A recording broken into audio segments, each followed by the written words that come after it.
Um, it was a heck of a game. Obviously, I was frustrated with the outcome and the way certain segments went. And, it's a couple things. We had our opportunities there in the second half to make the play, make the stop, make the shot, make the free throw. And we didn't.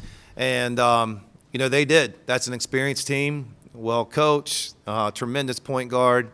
That's a team that keeps battling. We knew they weren't going away, and I was kind of disappointed in our second half energy. And they brought tons of energy, and we were up and down in the second half. At times we were good, but then for the most part we felt like we were on our heels. And two things: credit to them, and then we got to do better at it.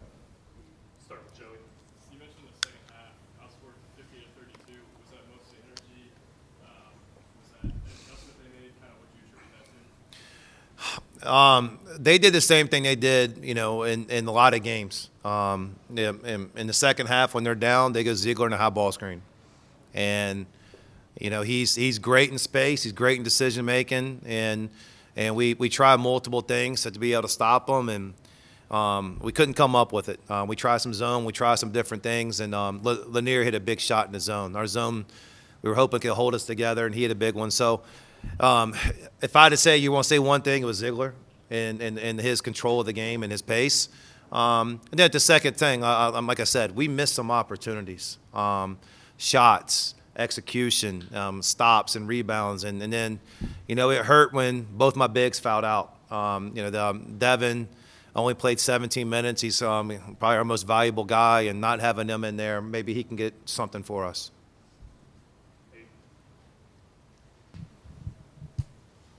Obviously, closer game than the Oklahoma loss, but similar, you come out strong in the first half and then fade away in the second half. What is it about playing on the second half in a road that is such a challenge for you guys? Well, and I mean, the Oklahoma one, I think, was an anomaly. I don't think that's us. That was, a one-time thing this year. But at the same time, these teams are going to come back. They're going to come make adjustments. They're going to come with fury, and we're there in a possession game against a really good team. And then at the same time, I think a lot of times it gets over-exaggerated, the halftime score and things like that. We got to be winning by one at the end, and that's what we're not doing a couple times. But then at the same time, I can say this: we have done it in games. We've done it in Kentucky, we've done it in Texas, we've done it in some games. But I don't want to we got some things to fix, but at the same time, I want to make sure that people understand how good Tennessee is. And in this building, the crowd was great, and they lifted them up.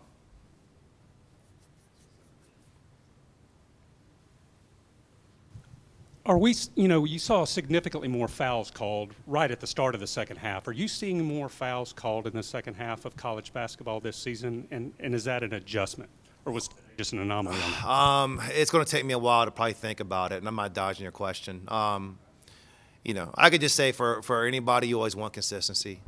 And, just let it be the way it is from the first minute to the last minute. But I can't judge that in this game. There was a lot. We got in foul trouble early, and it hurt having my guys in foul trouble. But at the same time, these refs do a good job. Mark, you played number one team in the country the other night. You play a top 5 team tonight. What's your message to your guys when you fall short in games like this? Are you encouraging, given the fact that you're so close to a team like this, or is it disappointing as any other game? Well, and I've said this a couple of times this year. Like, you can play really well and lose in this league. And, sometimes it's cut or dry. Like, we want to win. And at the same time, you're judged on wins. And we're trying to get every one of them. But a lot of our losses this year, we haven't played poorly. You look at any team, and there's segments, and there's things you want back, and it's hard because the talent, the coaching, and everything else. But, one thing I just told our guys in the locker room is, we got to keep going, because sometimes success is one more step or two more steps. It's right around the corner. And, we're battling. We had good segments against Auburn, and we're battling today. And, a lot of times it's like, all right, we're not there, but you had the word yet. And, we got to keep going, and we're a good basketball team. And, you got to be really, really good to beat a team like Tennessee in this building, and we're not there yet. Coach, just right here in the first row, how would you evaluate Jalen Carey today and lately? He's been playing so well, rebounding and scoring really effectively. Is that something we can continue to see? Will you continue to expand his role? What can we expect? Yeah, I mean, I would expand him more if he didn't get in foul trouble. I mean, we needed him on the court, and we've had, I think maybe early on he was inconsistent, but I think we're finding consistency in his game right now. And our guys are looking for him more. He's doing a great job rebounding. He's as physical as anybody. And in this league, you need some guys that look like football players and play like football players because if not, you're going to go against other teams going to have some. They're going to bang you around. So he gives us some physicality and toughness, and we definitely need that. With Carey and McLaughlin fouling out, is there any way to insulate yourselves against that? Or is it just a physical team being a physical team? And then with Carey's energy, how do you evaluate that? Do you want him to be as energetic and as physical as he was today, or do you kind of channel that in another way at times? I mean, when somebody has positive emotion and energy, I want to keep that. And you need that, especially in an environment like this. We're lacking depth there.